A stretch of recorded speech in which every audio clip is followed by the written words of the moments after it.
Hi friends, this is Rahul and I am from Shantipur. So আমাদের গতকালকে কালী পুজো ছিল, কালী পুজো হয়েছে এবং আজকে তার বিসর্জন আছে। কালকে আমি কিছু ভিডিও ক্লিপস নিয়েছি বিভিন্ন মন্দিরের। তো সেগুলো আজ তোমাদের সঙ্গে শেয়ার করব এবং সঠিক তথ্য তোমাদের সঙ্গে শেয়ার করব যে প্রত্যেকটি পুজোর বিশেষত্ব কি এবং এই যে মায়ের মূর্তি, যে মূর্তি আমরা এখানে দেখতে পাই, সেই মূর্তির যে কারণ, সেই মূর্তি সৃষ্টির যে প্রধান কারণ, সেটা তোমাদের সঙ্গে শেয়ার করব। সো তোমরা দেখতে থাকো, ভিডিওগুলো দেখো প্রত্যেকটা, এবং আই থিঙ্ক তোমরা অনেক কিছু জানতে পারবে, শান্তিপুর সম্পর্কে অনেক কিছু শিখতে পারবে। অনেকেই আসে, অনেক মানুষ আসে এই দিনকে। শান্তিপুরের কালী পুজোর বিশেষ একটা মাহাত্ম্য আছে। So let's go. হচ্ছে শান্তিপুরের পালপাড়া, মানে কুমোরপাড়া, আমরা তো কুমোরপাড়া বলি। তো এখানেই মায়েদের মূর্তি সজ্জিত হয়ে ওঠে এবং সেখান থেকে বিভিন্ন মণ্ডপে, বিভিন্ন পূজা মণ্ডপে এবং বিভিন্ন বাড়িতে এই ঠাকুর অর্ডার থাকে এবং সেখানে পৌঁছে দেওয়া হয় এবং তারা অনেকে কাঁধে করে, অনেকে আবার তাদের নিজস্ব গাড়িতে করে এই মাতৃ প্রতিমাকে নিজেদের বাড়িতে এবং মণ্ডপে নিয়ে যান। তো দেখতেই পাচ্ছ কি ধরনের সুসজ্জিত মাতৃ প্রতিমাগুলি এখানে। তো আমরা চলে আসলাম প্রথমেই চড়ার বামাকালী, যেটা প্রচণ্ড বিখ্যাত হয়েছে এবং সোশ্যাল মিডিয়ার দৌলতে আজ ভীষণভাবে তার প্রচার রয়েছে। এই চরজিজিরা অঞ্চলের প্রয়াত উপেন্দ্রনাথ চৌধুরী, তার যে মেয়ে, সেই মেয়ে যমুনা, সে স্বপ্নাদেশ পায় এবং মায়ের পুজো কিন্তু শুরু হয়। তো এই মায়ের পুজোতে এখনও তোমরা দেখতে পাবে একটিমাত্র হ্যাচাক, যেটি উপরে জ্বলছে এবং নিচে মোমবাতি, এই আলোতেই কিন্তু মাকে পূজা করা হয়। এছাড়া অন্য কোনো পুজোর জন্য অন্য কোনো আলো বা অন্য কোনো ইলেকট্রিক বাতির ইউজ কিন্তু এখানে হয় না, কোনো ব্যবহার হয় না। এবং একমাত্র এই পুজোতেই মশাল জ্বালিয়ে মাকে, যে নিরঞ্জন, সেই নিরঞ্জন শোভাযাত্রায় মশাল জ্বালিয়ে মাকে নিয়ে যাওয়া হয়, যেটা আমি তোমাদের দেখাবো। তো এই প্রসঙ্গে আরও একটি কথা তোমাদের আমি বলি, যে এই হ্যাচাকের আলো ছাড়া কোনো একটা সময়, কোনো একটা বছরে বন্যার কারণে মায়ের পুজো হয়েছিল অন্য আরেক জায়গায়। যেহেতু এই এরিয়াটি অনেকটা গঙ্গার কাছাকাছি, তো মায়ের পুজো অন্য জায়গায় হয় এবং সেখানে অতিরিক্ত অন্যান্য আলো ব্যবহার করার দরুন মায়ের ওখানে কিন্তু একটি বড় দুর্ঘটনা ঘটে এবং তারপর থেকেই একমাত্র হ্যাচাকের আলোতে এবং এই স্থানেই মায়ের পুজো করা হয়। তো মায়ের মূর্তি তোমরা দেখতে পাচ্ছ তোমাদের সামনে, কি অপূর্ব সুন্দর লাগছে। একটিমাত্র হ্যাচাকের আলো এবং মোমবাতির আলোতে মা যেন জীবন্ত হয়ে উঠেছেন। এবারে আমরা চলে আসলাম কালী মুখার্জি মাঠে, অর্থাৎ আমরা বোম্বেট কালী বলি যেটাকে। তো সেই মায়ের মূর্তির কাছে তো তোমরা দেখতেই পাচ্ছ অসাধারণ সুন্দর মায়ের মূর্তি। তো এই প্রসঙ্গে তোমাদেরকে বলি যে এটা অনেকটা বঙ্গভঙ্গের সময়ের গল্প। তো তখন শক্তির আরাধনা করার জন্য এই শান্তিপুরেরই কিছু ছেলে, যারা বোম্বেট মিলিটারি নামে পরিচিত ছিল, তারা কিন্তু এই মাতৃ আরাধনা শুরু করেছিল। তো পরবর্তীকালে দেখা যায় যে 1947 সাল যখন, তখন এরা কিন্তু গ্রেফতার হয়, কারণ তখন দাঙ্গার পরিবেশ এবং সেই পরিবেশে কিন্তু কালী আরাধনা ব্যাহত হয়। এবং এই পুজো শুরু হয় তার পাশেই একটি স্কুল, যেটাকে আমরা বাংলা স্কুল বলি। আমাদের এখানে একটি বয়েজ স্কুল আছে। তো সেই স্কুলে মায়ের আরাধনা শুরু হয় এবং সেখান থেকেই উৎপত্তি হলো কিন্তু বাংলা কালী। হ্যাঁ, মা কিন্তু এখানে বামা নন। আগের আমরা বামা কালীতে যেমন দেখলাম মায়ের বাঁ পা কিন্তু মহাদেবের বক্ষের ওপর রয়েছে, কিন্তু এখানে কিন্তু মা দক্ষিণা, অর্থাৎ মায়ের ডান পা কিন্তু এখানে মহাদেবের বুকের ওপরে। তো এরপরে সেই গ্রেপ্তার হওয়া ছেলেরা যখন ছাড়া পায়, তখন তারা এখানকার মানুষের কাছে আবেদন করে ফের বোম্বেট কালী মায়ের পুজোয় যুক্ত হতে। কিন্তু বাংলা কালী মায়ের পুজো সেই সময় বন্ধ করতে তারা অনুরোধ করে, কিন্তু তারা রাজি হন না কিন্তু এতে এলাকাবাসী। ফলত এর সাথে সাথে বাংলা কালী মায়ের পুজো এবং বোম্বেট কালী মায়ের পুজো দুটোই কিন্তু একসাথে চলতে থাকে। এবং তোমাদের একটা বিশেষ জিনিস আমি দেখাবো, শায়িত হয়ে আছেন মহাদেব, তার কাছে কিন্তু বেশ কিছু মানে 12 থেকে 15টি নরমুণ্ড যেটাকে আমরা বলি, সেটা কিন্তু কঙ্কাল রূপে রয়েছে মায়ের পায়ের কাছে, এবং এগুলো কিন্তু প্রত্যেকটি অরিজিনাল, প্রত্যেকটি কিন্তু আসল, কোনোটি কিন্তু প্লাস্টিকের নয়। প্রতি বছর এগুলি মায়ের পায়ের কাছে থাকে। তো এরপর আমরা চলে আসলাম আমাদের বহুল প্রচলিত মহিষখাগী মায়ের মন্দিরে। তো মহিষখাগী মায়ের মন্দির তোমরা দেখতে পাচ্ছ, অসংখ্য মানুষের ঢল নেমে পড়েছে। আমরা তখন রাত্রির 2:30 থেকে 3টে মতো বাজে আমরা তখন রয়েছি। তো সেখানেও কিন্তু মানুষের আসা যাওয়া কমেনি।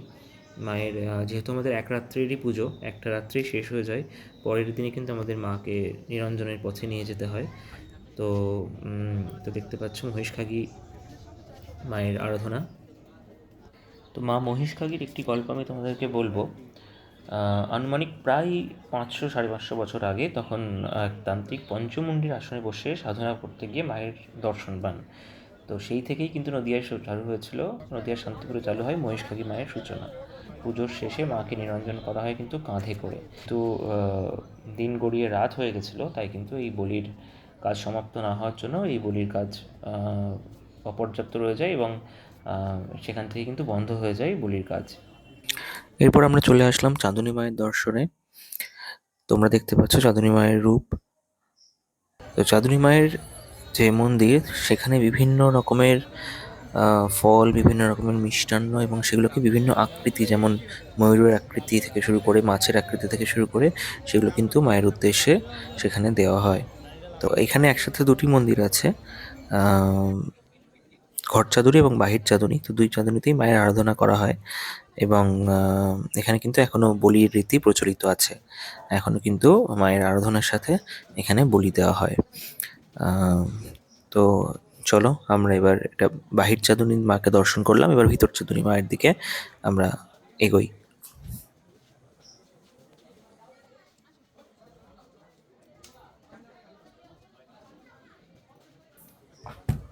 ঘর চাঁদনী এবং বাহির চাঁদনী মায়ের দর্শনের পর আমরা চলে আসলাম এই চাঁদনী বাড়িরই আরেকটি প্রখ্যাত মন্দির, যেটি ঘাট চাঁদনী নামে পরিচিত। অনেকে এটি সম্পর্কে পরিচিত নন।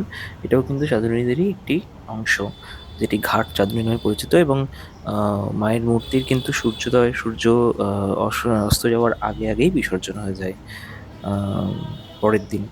তো তোমরা দেখতে পাচ্ছ ঘাট চাঁদনী মায়ের অসাধারণ রূপ, তার মন্দির এবং তার ভক্তদের সেখানে সমাগম হয়েছে। এরপর আমরা চলে আসলাম বেজপাড়ায় মায়ের দর্শনে। এখানেও মা কিন্তু একই রূপে, অর্থাৎ ডাকাত কালীর বা বাংলা কালীর রূপে পূজিত হন। তো এখানে মশালের আলোতে এবং লাল রঙের আভাতে মাকে কিন্তু পূজা করা হয়। তো অসাধারণ সুন্দর সেই দৃশ্য তোমরা দেখতে পাচ্ছ। মায়ের কৃষ্ণবর্ণ মুখ যেন এখন রক্তবর্ণ হয়ে উঠেছে। অসাধারণ সুন্দর এবং অসাধারণ সুন্দরভাবে সাজানো হয়েছে মন্দিরটি, এবং মশালের আলোতে যেন মায়ের চোখ জীবন্ত হয়ে উঠেছে। অসাধারণ সুন্দর সেই দৃশ্য তোমরা দেখছো। এই জিনিস একমাত্র তোমরা শান্তিপুরেই পাবে, কোথাও কিন্তু এর কোনো বিকল্প আর নেই।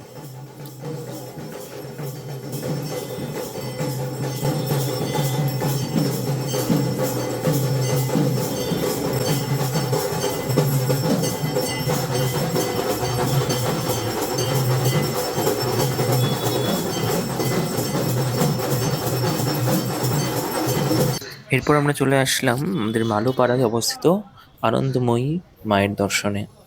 মা আনন্দময়ীর রূপ অসাধারণ সুন্দর এবং তোমাদের জানাই যে এই মা আনন্দময়ীর কাছে পূজার সময় যে ধুনো পোড়ানো হয় সেটা দেখার জন্য কিন্তু অসংখ্য ভক্তের সমাগম হয়, যা আমি তোমাদের দেখাবো।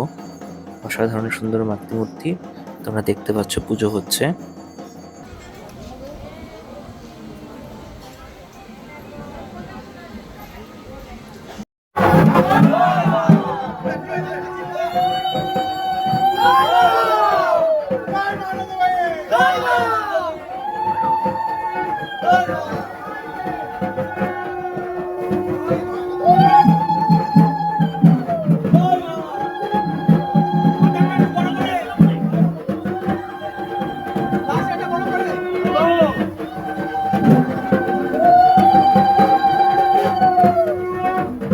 এরপর আমরা চলে আসলাম আমাদের বৈষ্ণবপাড়ায় অবস্থিত একটি কালী মায়ের মন্দির, যেটি কিছু বছরই হলো প্রতিষ্ঠা করা হয়েছে এবং বৈষ্ণবপাড়ার যে মায়ের রূপ তা এক অপূর্ব রূপ।